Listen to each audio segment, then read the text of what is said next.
everyone. Good evening. Hope everyone enjoyed their dinner. There's a huge lineup at the beginning, but I think we all made it through. I know some went 3 times. Good for you. So we're going to start the meeting with a presentation by Imad Louis. He'll be speaking about leadership and influencing others in today's business environment. And he poses a question: is leadership a full-time job? Imad Louis is part of the, as you can see on the projector here, ELTC training consultancy. He's done several presentations around North America, and he gave us 3 topics to choose from, and I think this topic right now is really important in our industry, and so we decided to go with this. So please welcome Imad Louis.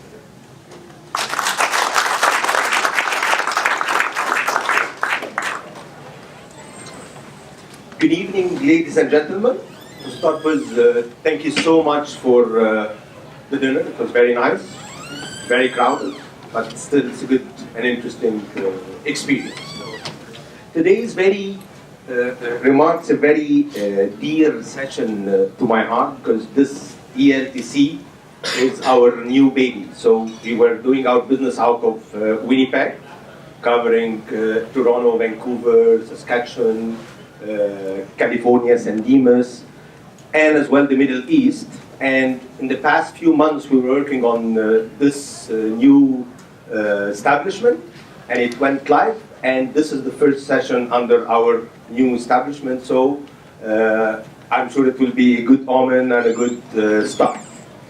One more thing makes this presentation very good to me, and happy to talk about it, is the topic that you have chosen, because leadership and influencing others is becoming the talk of the town. Everybody's concerned with leadership, and I would say there is a good reason for that. If I talk about the purpose of any organization, basically it will be 3 things.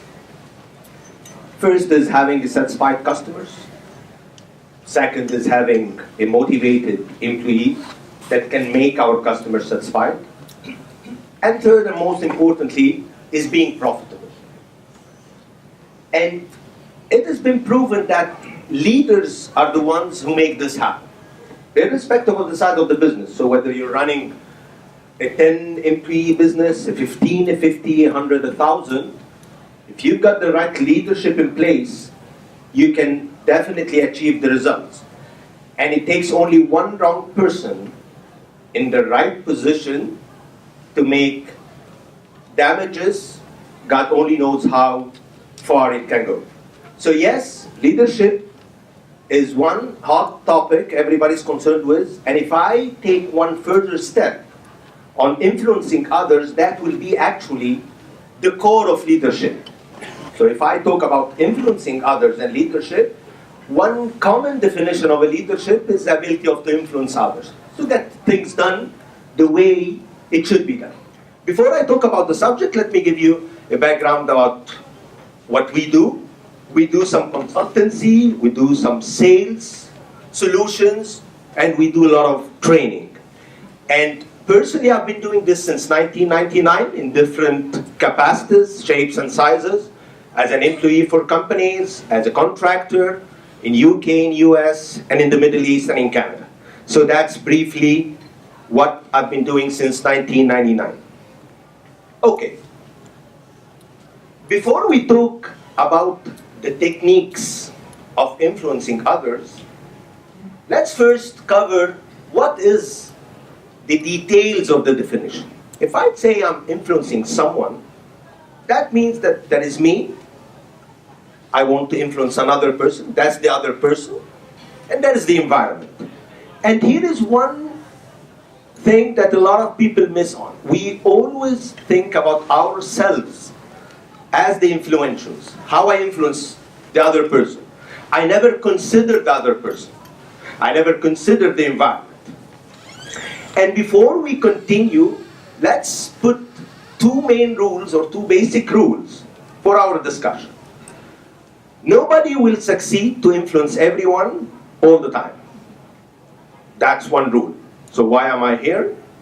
I'm here for the second rule, which anyone can immediately improve his ability to influence others. Improve. It's not guaranteed, no 100%, but immediately. If you go through the techniques and the definitions that we will try and cover, you have the chance by science, by researchers, that you can improve this immediately. Okay, let's have this story before we start. I have next weekend a trip that I need to do with my friends. That entails leaving my wife and 2 kids over the weekend on their own. I don't have a wife, not the kids, it's only for the sake of the example. To prepare, to prepare for this, Monday or Tuesday, I go back home early, I clean the house, I prepare dinner, candles are there, wine is there, and during a very nice dinner, I started to break the news that, you know, there is a retreat, there is a union, we need to see each other's. So I created the right environment. Actually, you don't need to do more to influence others. The only difference between this person, myself, and a professional influential leader is that he does this all the time. He's going around with his dinner, with his candle, with his wine. Depends on who is the recipient. And this is what we need to do. To be ready for this. To understand that influencing others is not about me being strong, being sharp, being smart. All of this is good. But it works for yourself, not necessarily for the recipient. This is how we want to put our mindset in the right place. This is from where we start. So, hello? Yeah. This is from where we start. We'll build all our discussion in the coming hour on this kind of concept. So rule number 1, I cannot convince everybody or influence everybody all the time. Rule number 2, I can immediately improve. Rule number 3, I need to consider the recipient and the environment. The more factors of the environment on my behalf, the likely that I would influence people and get what I want. Okay, so this is basic understanding of what influencing is all about. Now, let's talk about how I build my influential ability. To be able to influence someone, I need to have a relation with them. And here is some question that may be thrown, which is, no, sometimes you get influenced, for instance, by a celebrity, and you get dressed the way they get dressed. But I don't know her, or I don't know her. But in fact, that is a relation. You're a fan of. That is one type of relation. Relation is not only being a siblings or friends, or that is, I relate to the top-notch, I don't know, businessman in my industry. I see how he gets dressed, which car he drives. I relate myself to him. So first, you need relations. Establish as many relations as you want. And why is relations important? I'll tell you. Your ability and influence is the magnitude of the number of people that you can influence. So if I know 3 people and I can influence them 100%, these are 3 people at the end of the day. And if my competitor knows 100 people and his success ratio is 30%, he is influencing 30 people. So yes, network does matter. I need more people to start my influential journey. Number 2, after I got the people, I need to establish my good reputation. Because I don't expect people to be influenced by someone who's got a bad reputation, or a mediocre, or not impressive, at least. So, yes, second step, after laying down the right foundation, I need to build my good reputation. Then we move to the business. Actively guide others' action. And you see here we didn't use the word influence. Because one challenge we face in influencing others, that influencing others hits, if it is practiced in the wrong way, hits on their ego. So it invites resistance. So I don't want to influence. I want to guide. This is how you think. This is how you build it. And by the way, all of us, every day, influence others and get influenced by others. And to be a good influencer, it's very useful to be a good influencee. And here I'll explain. So if I get influenced by a gentleman, that, as I just mentioned, a top-notch businessman in my industry, I just need to think, why am I influenced by this guy? Maybe because he's positive, he's successful, correct? He's honest, he demonstrates, I don't know, good sense of humor, good life balance. If I just mark these, this is exactly what I need to have for others to get influenced by me. It's so easy. I'm influenced by this person. What is he doing? Right? So I got convinced to accept his influence. These are the reasons people get influenced by others. So a good influencee is a good seed for a good influencer. You will attract the right attitude and behavior. Okay. Plan to review. So I established the relations, then I established my good reputation, I started guiding others' actions, and then I need to see if things are going right or wrong. Why am I not influencing others every time? This is how you develop your ability to influence others. And it all has to do with my ability to be self-aware, self-awareness. So I realize what went wrong. And we'll go into the details of each and every phase of this life cycle. Building relations.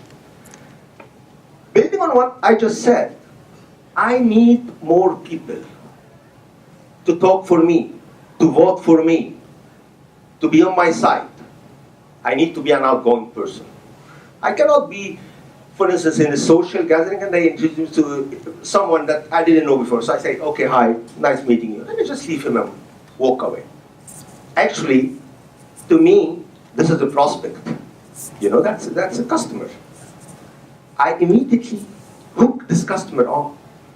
I keep talking, and I don't me talking, I keep him talking. Because people love to talk. So if the moment I see someone for the first time, I keep bombarding his head with what I do good and how strong I am, I don't believe that's the right landing. The other way could be more positive and more beneficial to me. So I ask him what he does, and I'm interested. I listen to him, I give him the space. This is how I start growing my network in a manner and attitude that makes people think good about me. And that will help me when I talk about building the reputation. That's a good one. Another thing, you've got to be socially active. And socially active, you know, a lot of people, we know a lot of influencers in our networks. Everybody got one. You will see that these people are always hosting activities, arranging for outings, having parties at their places. This is the rule of the game. It's not only that, but it's part of it. I'm outgoing, I get to know people, I respect other opinions, and respecting other opinions is not only in the sharp and very serious discussion. I'll throw a story last week happened. So it's this lady, a friend of mine, we're living here, and we're expecting, we're receiving a friend, a lady who lives in the UK. So the lady who lives in the UK was visiting this outlet. So she was so impressed. So she was saying, "Okay, I visit. I don't know Michael Kors or Tory Burch, and they're putting extra 40%. It was amazing." And the other lady was immediately, "Come on, they put it every week. It's nothing." It's like it's turn off to the excitement of the story. I don't believe that this lady landed on the right note. The right thing, if you want to gain these people in your side, you've got to, okay, what did you do some good shopping? You got some good stuff? Encourage people to tell their stories. This is how you establish a good relation. It's not that I know it all. Shut up. Okay, if you want to shut me up, I wouldn't definitely get influenced by you. The moment I have any chance to pay back, I'll do it. Not necessarily in your face, maybe in your back. So there is no glory of stretching muscles just for the sake of doing it. I'm not saying if I say something wrong, I accept. No. But sometimes we volunteer. Okay, we can't go this way. To make people feel bad. Okay? So this is something that we don't encourage, and it doesn't help building your relations.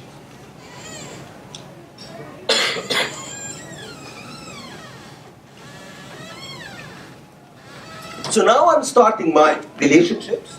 It's growing. I'm giving people space to talk. I don't turn them off. I respect their opinion in a matter, as I said, even for a very, very silly stuff. People take things serious. If you make me look not smart. So that's number one. Establish the relation. You're growing your network. Now comes establishing the right reputation. We agreed that we need to start on the good note to have the good reputation. Because again, if I start on the wrong note, there is no point of exerting any effort in phase 2, which is establishing the reputation. It's gone. One thing help us establish good reputation. It's how we deal with mistakes. And I'll throw 2 examples. First thing is how I hold myself responsible for my own mistakes. So here is the example. I came here today, I'm supposed to talk about leadership and influencing others, and it got mixed with my job, another presentation, and I'm here to present customer service. There are 2 options. I try to put anything together very fast, and it will show that I'm not properly prepared or not fit enough. Or I can go to the gentleman, I'm so sorry, it happens. I'm a human being. I mix this with that. I have all the options you can do. I can talk for leadership as a Q&A. I'm not prepared for it. I can talk for customer service and we can do the leadership next time. Whatever you, and the first thing I do when I stand before you gentlemen and ladies is that, okay, I'm sorry, that's my mistake. I take responsibility. These are 2 options. The second one will definitely invite not necessarily everybody in this room, but people will say, hey, this guy, at least he's honest. He took responsibility of his mistake. Mistakes again. If this mistake happened from the committee, so they sent me, okay, come talk about leadership, and I just arrived, I said, okay, you know what, we messed up. We told the group that he will talk about customer service. What do I do? First option is, I stand here, I said, okay, apologies. These gentlemen sent me the wrong information. I'm so sorry, we'll try and make a Q&A. Another option is, there happened some misunderstanding, and let's see what we can do. So never point the finger on someone who did a mistake. He will not vote for you. So address the mistake. All this is a lifestyle. It's a mindset. As I say, we need to always go around with the dinner and the candles. If I want to travel my next weekend, even if my wife didn't cook today, I'll be very nice and she will be surprised. Because I need something. That's it. So that's a mindset. This is how influencing others function. And trust me, this particular course, it changes lives. Because it changes how you act in your personal life, in your business, even with your customer service, on the mobile companies. This is it. If you start applying the right influential approaches, your life changes. because you get away with a lot of resistance, and this is what we will discuss. Okay, so first, mistakes is a good area that you can use to make a good reputation out of. The second thing, and it's not the second that in importance, no, it's as important as establishing your expertise. And here there is two extremes that we want to avoid. Someone who's shy about talking about himself, he say, no, that's fine. I'm an introvert. I'm not an extrovert. We have always very scientific and sophisticated excuse, so I'm not going to talk about myself. And let you guess, who's this person coming to talk to us about leadership? Who's this person? Or the other extreme, that out of the hour, I speak 45 minutes on how good I am. That's another extreme. So you don't want to be a too much person, a show off. I know it all. I only talk about myself. Same. You don't want to be someone that nobody knows what you're doing. And it is not easy. If it is easy, it wouldn't have had people working on themselves for years to improve it. Yes, you've got to put the right dosage. I need to know your expertise, your strength points, but not in a manner that makes me avoid talking to you. So yes, you need to establish your expertise. So if I know, if I want to ask something about legal aspects, I know it's Mr. X. He's well known. He's good at it. He's got his certification, his designation. He's done it a lot. So this is why I ask him. But it's impossible that every time I see this person, he keeps talking on how good he is at legal aspects. So yes, establish, please, your expertise, make use of mistakes, and never expose others, which is part of handling mistakes. This is establishing the good reputation. So we said, yes, we need relations. I have the 100 people instead of the 3 people. I establish my good reputation. I take responsibility of my mistakes. I never expose others. And as well, I established my own expertise. Then we move into the business. Here what I call it business. Because this is where we start practicing influencing others or guiding others' action. Just a second. Excuse me.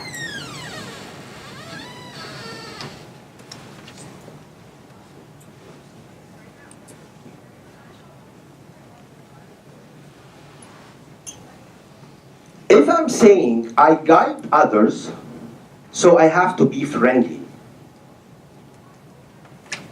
It just goes together. I cannot be guiding, but I'm imposing or giving orders.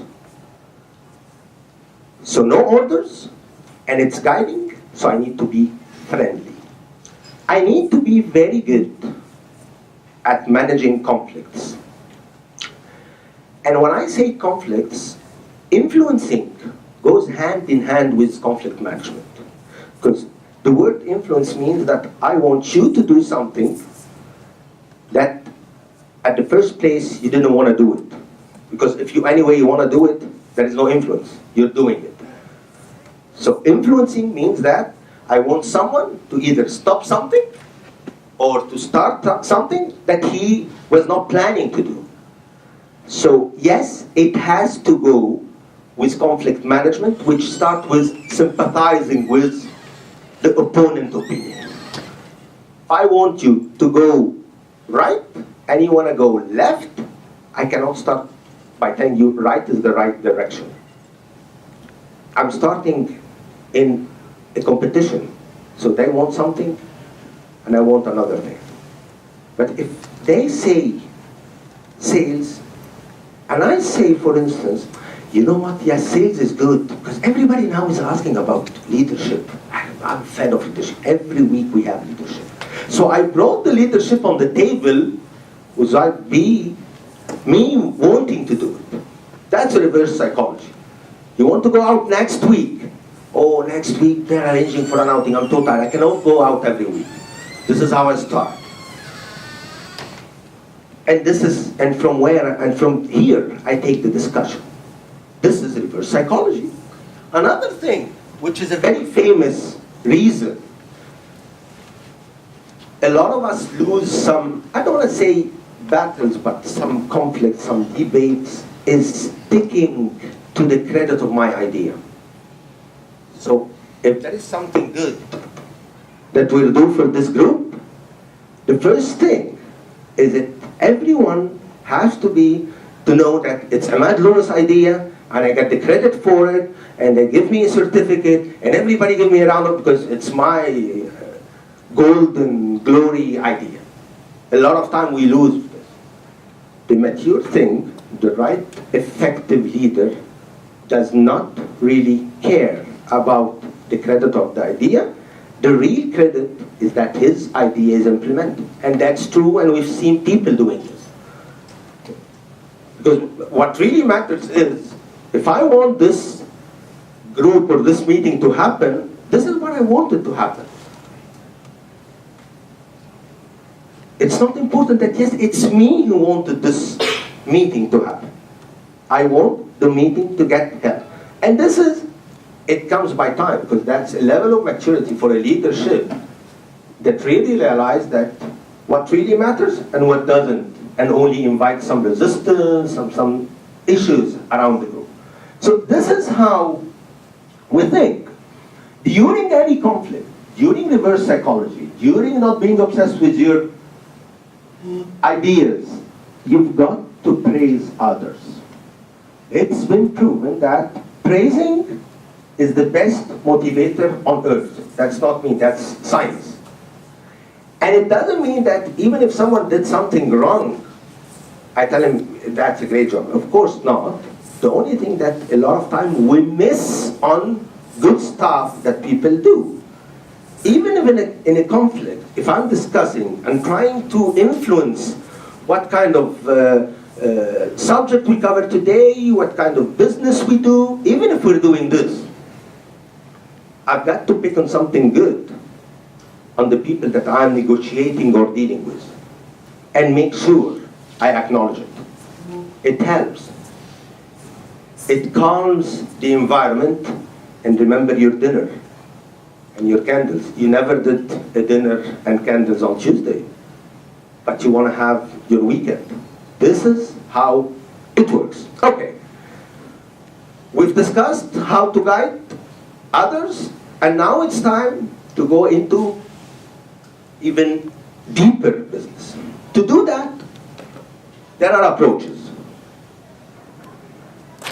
5 approaches, and you can put them into 2 main streams: assertive and non-assertive. Assertive is, I'm the boss, I'm managing 5 people, 10 people, that's my business, this is the way it is, you've got to do it. So easy? Yes, effective. In fact, yes, it is effective, of course, but it doesn't take you beyond the limits of your boundaries. If your business is 10 people, it's 10 people. I cannot do this to my neighbor. I cannot do this to my competition. I cannot do this to my client. So the non-assertive is how we get beyond our own boundaries. And this is why we are all here. I assume that professional people like your good selves are here. They want to grow their businesses. They want to go beyond their own limits. I want to do that, everybody want to do that. So I cannot order people to do it. And here comes the other 4. We start with rationalizing. What is rationalizing? Okay, let's take this example. We are going out on Saturday and there are 2 restaurants. Restaurant A and Restaurant B. I don't want to go restaurant A, I prefer restaurant B. So first thing, I want to use rationalizing. So I get the 2 menus and the pricing and the traffic, and I don't know if there's something for kids, if there are kids. And by math, B is better.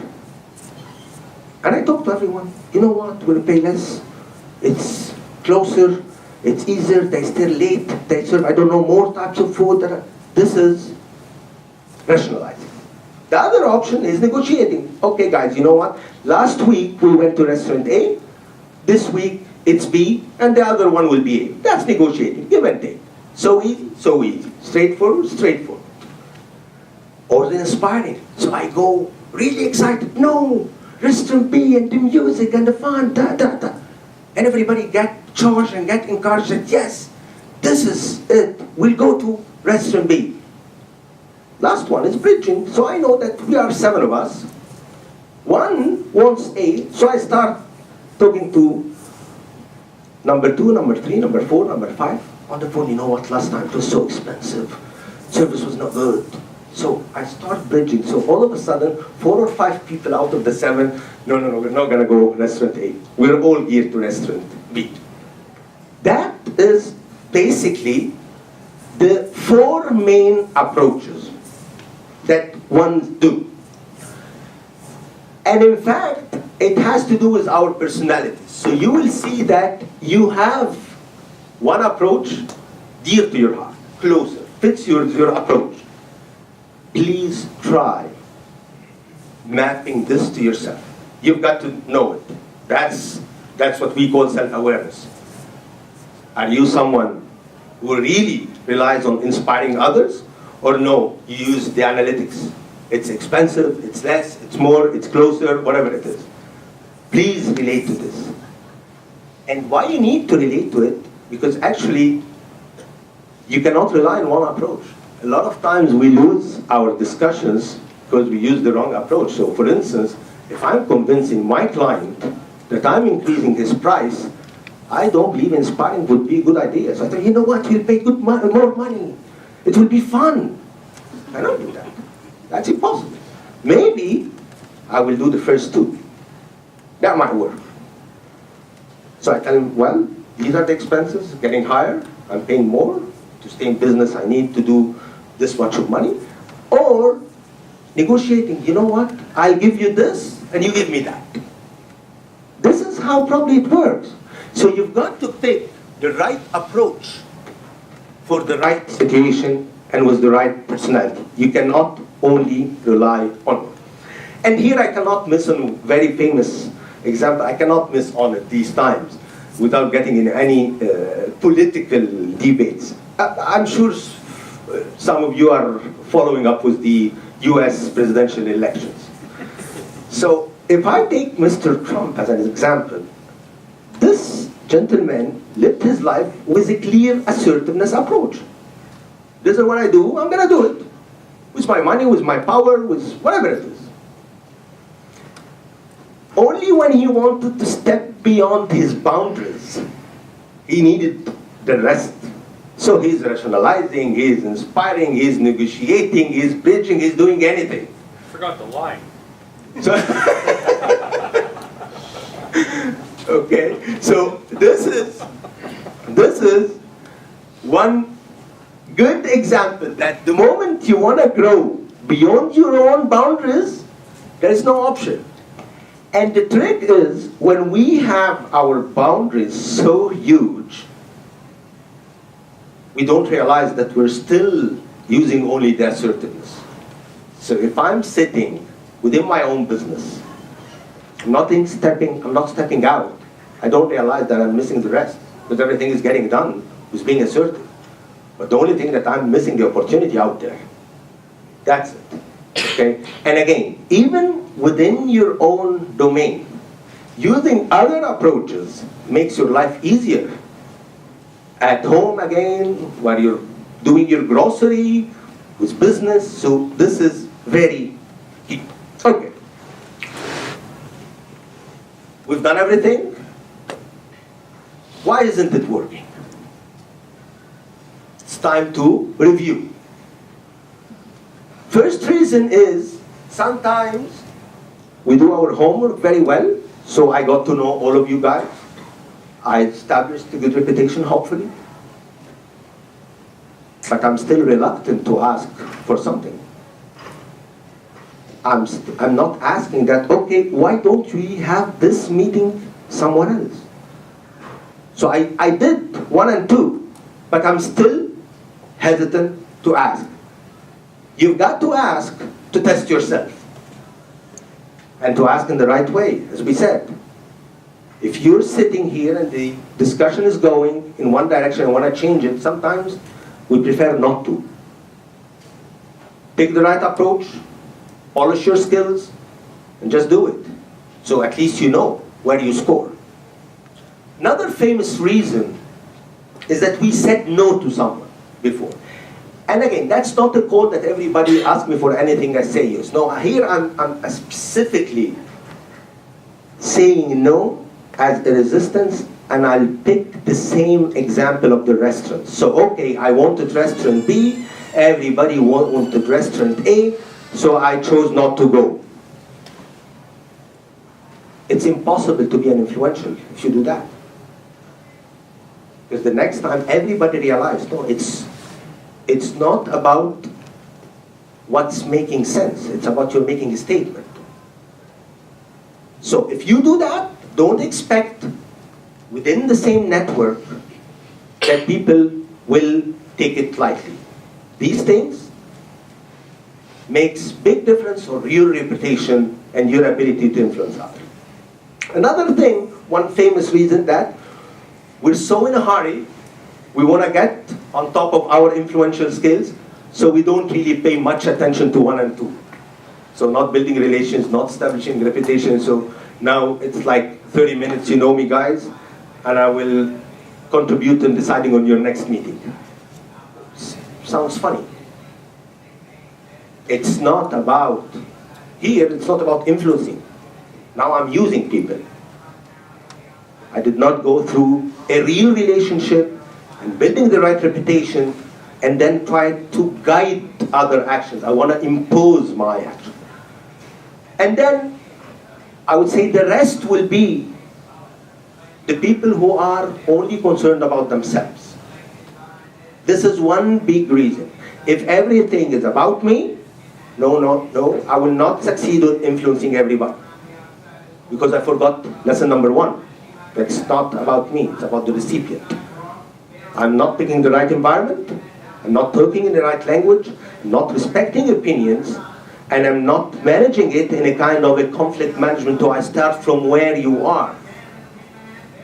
And again, on top of it, I'm not a good influencee, so I resist to be influenced, even for the good reason. All this builds because I'm self-centered. I'm rotating around myself.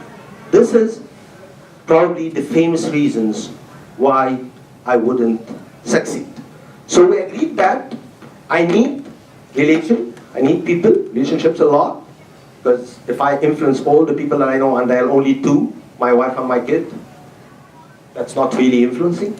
So I need hundreds of people. We said how we establish them, we give people space to talk, to express themselves, we respect them. We establish our reputation through how we handle mistakes and expressing our expertise. We don't expose others. If others do mistakes, I will be the one who help them cover their face. This is building reputation and relationships. If I'm starting to influence others or guide their own actions, I have to be friendly with no orders.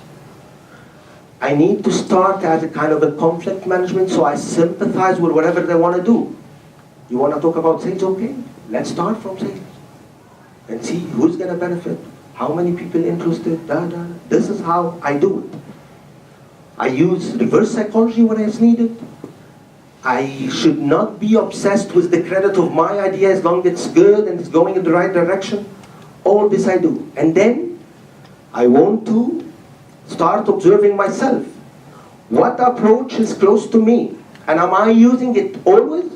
So I go to my boss or my competition and start to inspire them, or I negotiate.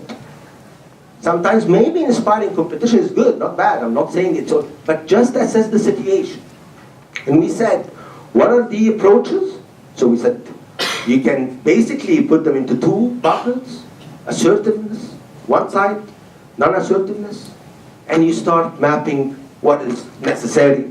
And then we said, if it's about developing your own skills, it has to do with observing your improvement. Only happens when we check, why am I not successful yet?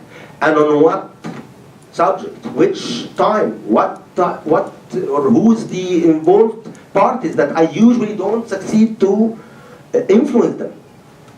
So this is how I test myself. Now I move to the wrap-up.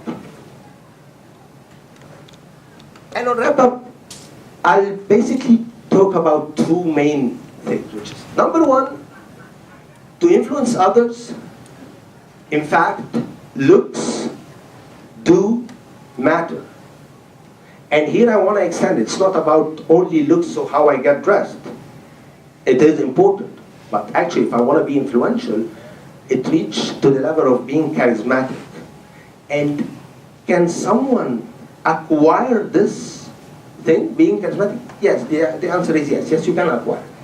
It's about how you look, it's your lifestyle, your ability to be intellectual and establish a right dialogue with people. Yes, it's hard, but yes, we work with a lot of people, and yes, you will see some transformational things happening. So yes, people get influenced with charismatic people, people that they look up to.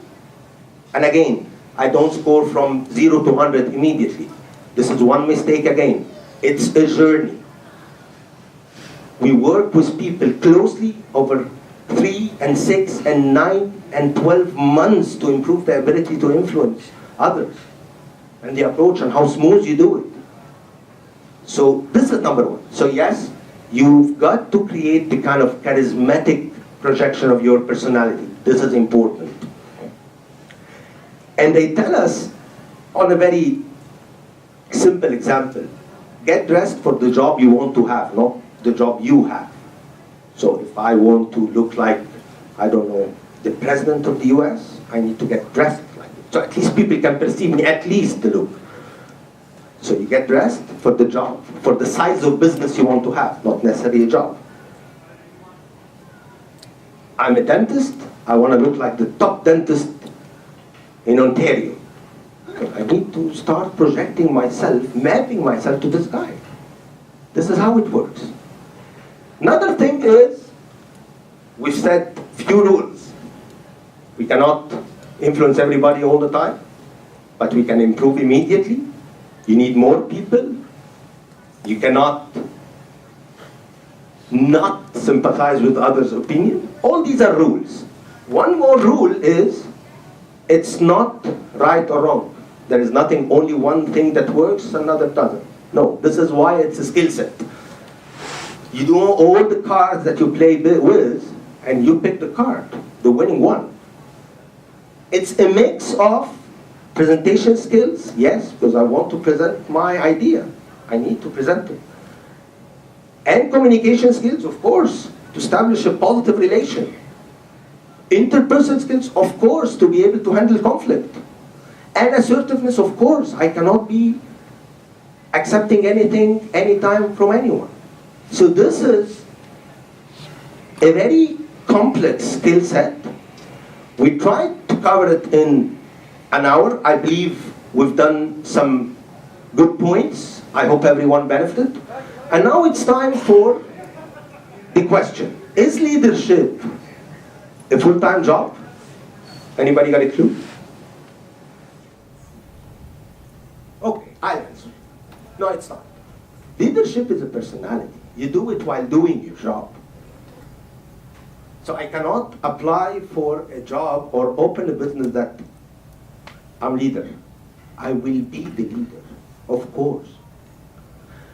The ones who make leader a job are the fake leaders. So with this hoopla that I'm saying in the past few years, everybody is demanding these courses. Everybody. Leadership. Some people, they want to shortcut it. So they got these books and attend these sessions. And then, okay, how does the leader get dressed? He dressed like this. He always positive. He always smiles. He's always happy. He always praise others. It's so easy being a leader. Trust me, sometimes they succeed, but not for a while. Not for long. Because the foundation is not there. And I will close with a very short story and a few comments after it. Last week, one of my clients, I do coaching for some people. So he told me the first question the moment I stepped in his office. We've been together for like a year and a half or something. He said to me, Ahmed, okay, I have a question for you. now I have a batch of new employees. And I said, okay. So yeah, I want them to feel that I love them. What do I do? And I was like, okay, love them. That's the answer. So it's even an easier answer, love them. And then I explained to him what I meant. I don't know, if you are asking me how to fake this, I don't know, and I don't want to know. What we do here to improve our skills and attitude, I'll try to explain it right now. It's helping people and ourselves synchronize our outside behavior and attitude with our intentions to achieve our objectives. I repeat again. We help ourselves synchronize our attitude and behavior, the thing that people see from us, to synchronize it with our intentions to achieve the objective. Meaning, if my intention is good towards someone who is smoking, so let me take very simple example. So, okay, I want him to stop smoking, because smoking it's not good for the health, we know that. So my intention is good. I want my friend to be healthier. This is a very good intention. My objective to have my friend quit smoking. This is a fabulous objective. All what I help this person is what kind of attitude you use. I'm not helping someone that intentionally he want to kill his friend. So what do you do so he thinks that you love him? No. I want to be a successful leader. And my intention is to influence people for the good, not for the bad. So that's a very good intention. The objective is very fair. I want to be one of the leaders of the group. I want to have a better career opportunity. So the intention is good. The objective is good. We only help people do this. I'm done. If there are any questions, I'll be very happy to answer them. Meanwhile, we will distribute some material and a feedback sheet. So please take a minute to score the material and the facilitator from 1 to 5. It's anonymous, so you can say that I'm as bad as you want. That's fine. I wouldn't know who said so. But it's very important for our records. It really helps us do a better job. And you can pick one of the courses, whatever you prefer or you think it's good. And if it is not in this list, you can just try whatever courses you would want to attend. I thank you very much for the committee for allowing me to have this very, I would say, interesting event. I hope the people enjoyed their time, or at least didn't get bored. And any questions, Amo?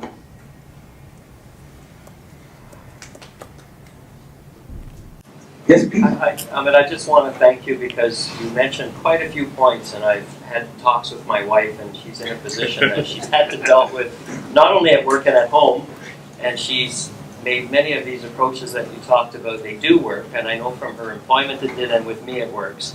So I think it was really good, it was short, and you hit a few good points.